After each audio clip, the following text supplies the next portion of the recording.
hotel room. The LA County Coroner's Office ruled the rapper's death accidental and attributed to a combination of apnea and syrup. And we know that syrup on the streets usually has codeine. Absolutely. We have a problem now with the cough syrup epidemic.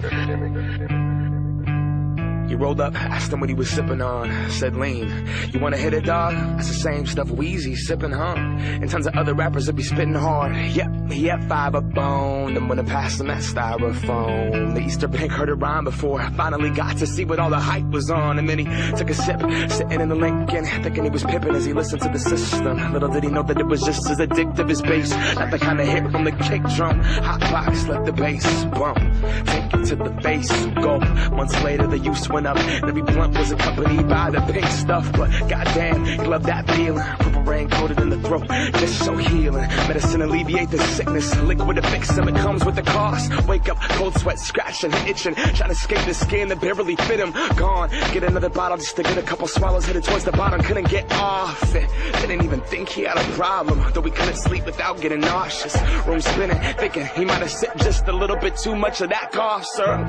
His eyelids closed shut, sat back in the chair clutching that cup. Girlfriend came in a couple hours later, said his name shook him, but he never got up. He never got up. He never got up. We live on the cusp of death, thinking that it won't be us. It won't be us. It won't be us. It won't be us. Nah, it won't be us.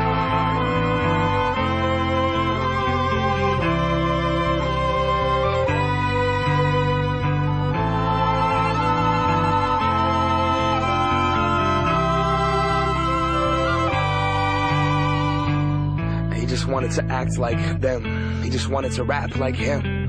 Us as rappers underestimate the power and the effects that we have on these kids. Blunt past, ash in the tin, pack being pushed, harassed by the feds. The fact of it is, most people that rap like this talking about some shit they haven't lived. Surprise, you know the drill. Trapped in a box, decline record sales. Follow the formula, violence, drugs, and sex sells. So we try to sound like someone else. This is not Californication. There's no way to glorify this pavement. Syrup, Percocet, and an eighth a day will leave you broke, depressed, and emotionally vacant. Despite how Lil Wayne lives, it's not conducive to being creative. And I know cause he's my favorite. And I know cause I was off that same mix. Rationalize the shit that I try after I listen to Dedication. But he's an alien, I'd sip that shit, pass out, or play PlayStation. Months later I'm in the same place, no music made, feeling like a failure. And trust me, it's not dope to be 25 and move back to your parents' basement. I seen my people's dreams die, I seen what they can be denied. And weed's not a drug, that's denial. Groundhog Day life, repeat each time. I seen Oxycontin take 3 lives. I grew up with them, we used to cheat dimes. I seen cocaine bring out the demons inside. Cheating in line, friendship cease, no peace in the mind. Stealing and take anything to fix the pieces inside. Broken, hopeless, headed nowhere. Only motivation for what the dealer's supplying. That rush, that drug, that dope.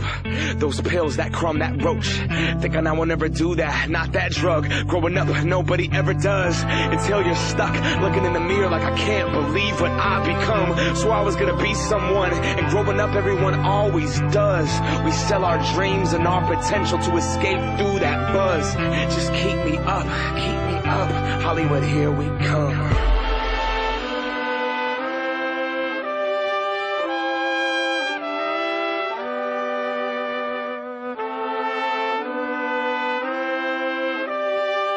You can tend to go a little too far with some of these things. They have very strong addictive qualities, pills and syrups and whatnot. So Is it changing the music? I can only speak for myself personally, you know what I'm saying?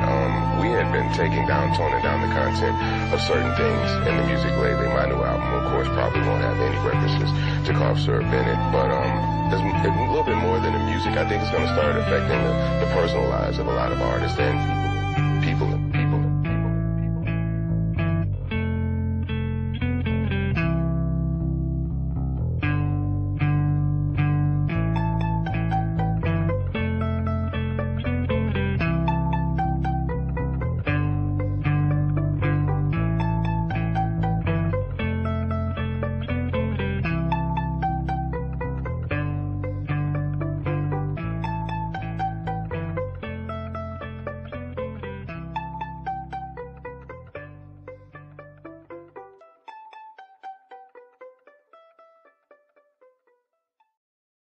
If I die young, bury me in sun, lay me down on a bed of roses, sink me in the river at dawn, send me away, send me away. Dean Twister, die young. We in here. Let go there.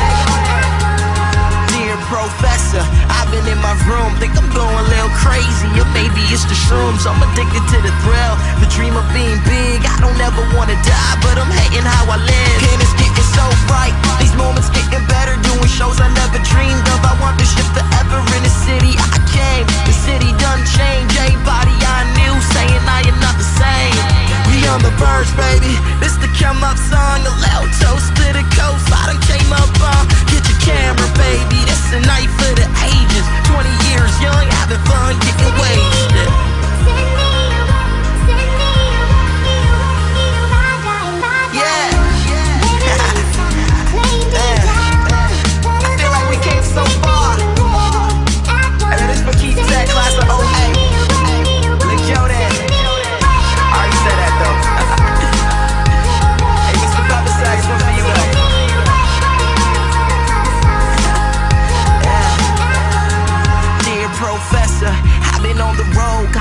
Like you told me, I'm only getting old. I've been sitting on my hoe, just waiting for a rope, a little bit to pull me out the bottom of this hole. And it's getting so dark, these nights are getting longer. Hope I fall a million times just to stand up stronger. I don't wanna die yet, but fuck it if I do. Put your cup up in the air, bury me up in this booth.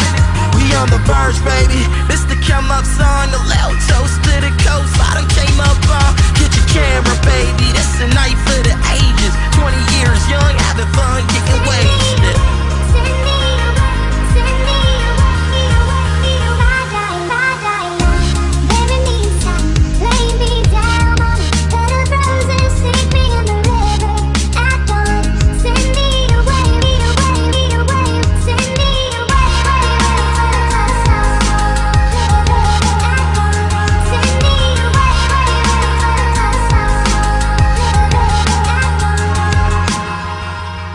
Sports.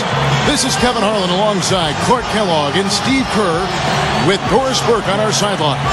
We're in Miami for some Heat basketball. This hometown crowd ready to go. And here's a look at our starting lineups, sponsored by State Farm. Someone will be keeping an eye on, of course, LeBron James.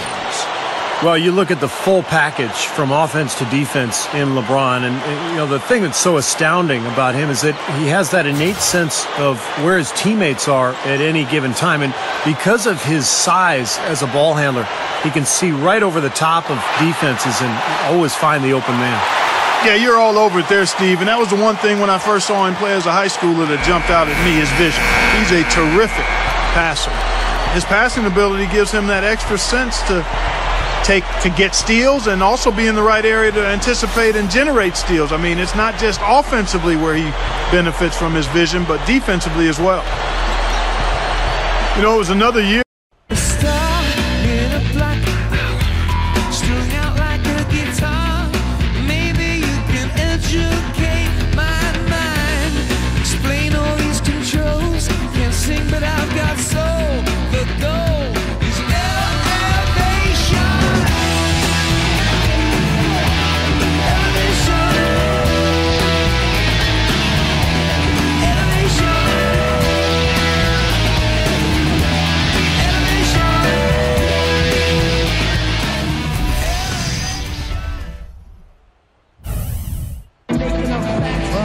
Hello and thanks for joining us for the NBA All-Star Game.